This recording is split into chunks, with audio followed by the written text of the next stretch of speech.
Los Angeles Lakers laban sa Utah Jazz, yan ang ating pag-uusapan. Shot here. Final seconds. Bryant for the win. Bang!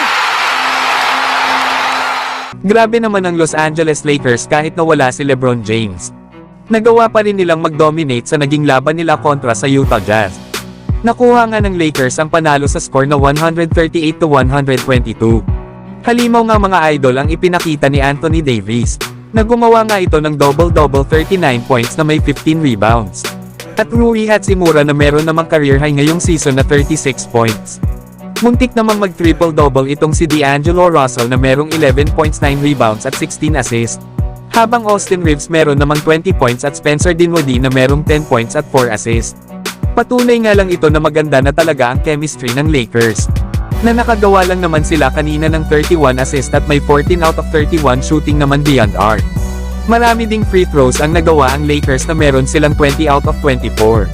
Isama pa ang 8 steals na kanilang nagawa at meron din silang 10 turnovers. Pero ang pinaka nagpanalo talaga sa Lakers ay ang performance nila Hachimura at Anthony Davis. Pinapatunayan lang talaga ni Hachimura na karapat dapat siya sa starting unit ng Lakers. Lalo at 6-0 na ang kanilang kupunan gamit ang kanilang starting 5 na kasama si Rui Hachimura.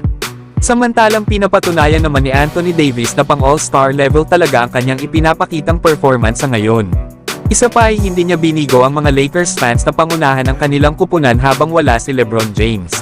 Kaya kung ganito pa rin ang performance ng Lakers hanggang sa dumating ang iba pa nilang mga players na may injuries pa sa ngayon, ay walang duda na isa ang Los Angeles Lakers sa mga contender team para manalo ng NBA title ngayong season.